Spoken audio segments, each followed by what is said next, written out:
Hello everyone, starting with them Almighty Allah subhanahu wa ta'ala, the most gracious and the most merciful. আচলতে আমাৰ ভৱিষ্যতটো আমি অন্ধকাৰ কৰি আছো নে পোহৰ কৰি আছে আপুনি আপোনালোকে অকণমান চিন্তা কৰক। আমাৰ প্ৰতিজনৰ ভৱিষ্যতটো পোহৰ কৰিবলৈ আমি প্ৰথমতে টকা পইচা সঞ্চয় কৰি আছো, যেটো ভৱিষ্যতটো পোহৰ কৰিবলৈ অতি লাগতিয়াল, অতি দৰকাৰ, অতি প্ৰয়োজনীয় লাগিবই, টকা পইচা লাগিবই। তাৰপিছত আমি আমাৰ ল'ৰা ছোৱালীসকলক, ভাই ভনীসকলক আমি তেখেতৰ ভৱিষ্যতটো অন্ধকাৰৰ পৰা পোহৰলৈ গতি কৰিবলৈ আমি সেই ল'ৰা ছোৱালীসকলক আমি ইংলিছ মিডিয়ামত ভৰ্তি কৰাই দিছোঁ। কিন্তু চাগে আমি আমাৰ অসমীয়া মাতৃভাষাটো আমি নিজেই আমি লিখিবলৈ পাহৰিছোঁ। চাগে আমি আমাৰ ল'ৰা ছোৱালী তথা আমাৰ ভৱিষ্যত পোহৰ কৰিবলৈ আমি আমাৰ নিজৰ মাতৃভাষা যিটো আছে অসমীয়া ভাষা, এই অসমীয়া ভাষা আমি এতিয়া লিখিব আমি পাহৰি গৈছোঁ ইতিমধ্যে। তাৰপিছত আপুনি অকণমান চিন্তা কৰক, আমাৰ ভৱিষ্যতটো আমি পোহৰ কৰিবলৈ আমি আমাৰ ওচৰে পাজৰে থকা বিভিন্ন ধৰণৰ গছ গছনি আমি কাটি আছোঁ। যিবোৰ গছ গছনি আচলতে আমাক জীয়াই থকাৰ বাবে অক্সিজেন দিয়ে, আৰু সেই গছ গছনি আমি ইতিমধ্যে কাটি আছোঁ।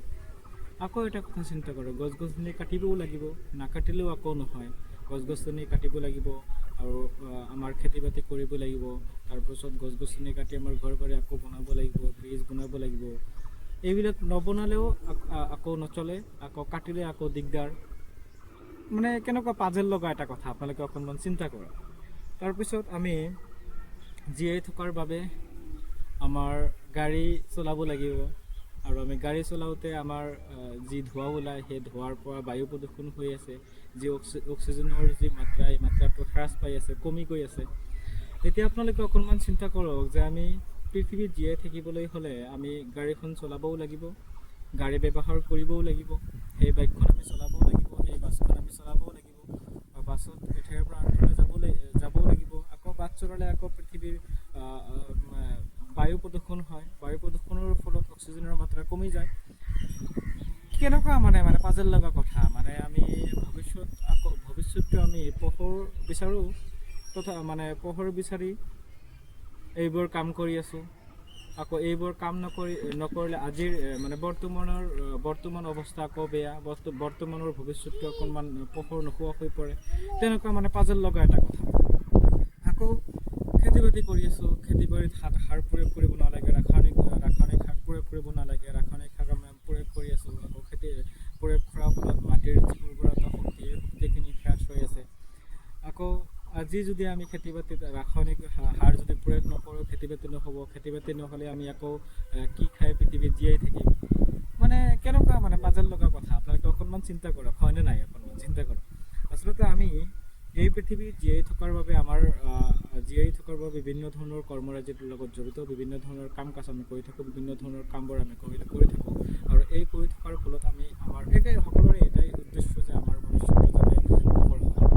কিন্তু পোহৰ কৰিবলৈ আচলতে আমি এই ভৱিষ্যতটো আমি পোহৰ কৰি আছোঁ ন, অন্ধকাৰ কৰি আছোঁ, এটা আপোনালোকে অকণমান চিন্তা কৰক।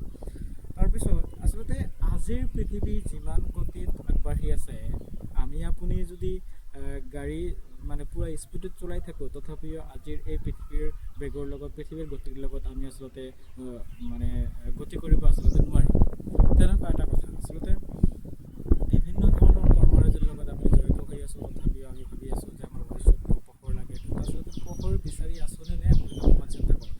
আৰু সকলোকে এটা ৰিকুৱেষ্ট কৰিছোঁ, আচলতে ভৱিষ্যতটো পোহৰ কৰিবলৈ হ'লে আমি বিভিন্ন ধৰণৰ কাম, অলাগতিয়াল কাম, অপ্ৰয়োজনীয় কাম আমি কৰি থাকোঁ। যেনেকুৱা বিভিন্ন ধৰণৰ দীপাৱলীত আমি বিভিন্ন ধৰণৰ জুই জ্বলাওঁ, বোমা বিস্ফোৰণ কৰা হয়। আৰু এই বিস্ফোৰণৰ ফলত আমি ধোঁৱা ওলোৱাৰ ফলত আচলতে বায়ু প্ৰদূষণ হয়। বায়ু প্ৰদূষণ হ'লে আচলতে অক্সিজেনৰ মাত্ৰা কমি যায়, যাৰ ফলত আমাৰ এই পৃথিৱীত জীয়াই থকাৰ বাবে বহুত প্ৰব্লেম আমি ফেচ কৰিবলগীয়া হয়। এইবোৰ অকণমান আমি নেগলেক্ট আমি আচলতে দৰকাৰ, নেগলেক্ট কৰিব পাৰোঁ, যিটো কৰিলে আমি চলিব পাৰিম, কোনো ধৰণৰ প্ৰব্লেম নাই। তাৰপিছত আৰু এটা কথা যে আমি আচলতে প্লাষ্টিক আমি আচলতে বৰ্জন কৰিব লাগে, প্লাষ্টিক আমি ইউজ কৰিব আচলতে নালাগে। এই প্লাষ্টিক ইউজ নকৰি কিন্তু আমি এই পৃথিৱীত জীয়াই থাকিব আমি পাৰিম। আমি সকলোৱে আচলতে প্লাষ্টিকটো বৰ্জন কৰাটো উচিত, যিটোৰ কোনো ধৰণৰ দৰকাৰ নাই। আমি যিটো মানে ৰিচাইকেল কৰিব পাৰোঁ তেনেকুৱা বস্তু আচলতে আমি ব্যৱহাৰ কৰিব আচলতে, যিটো মাটিৰ লগত মানে মিলি যায়, মাটিৰ লগত পূৰা মানে মিক্সাৰ হৈ যায়, তেনেকুৱা বস্তু আচলতে ইউজ কৰাটো আচলতে দৰকাৰ।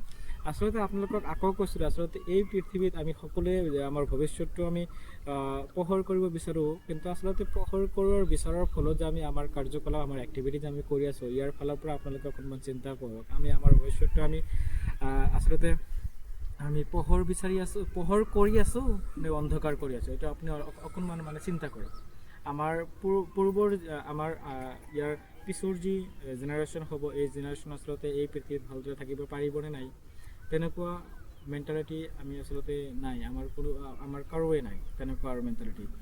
আশা কৰিছোঁ আমাৰ এই পৃথিৱীত আমাৰ সকলোৰে ভৱিষ্যতটো পোহৰ হওক, তাকে কামনা কৰিছোঁ। নিলেখাজনৰ ওচৰত জয় আই অসম।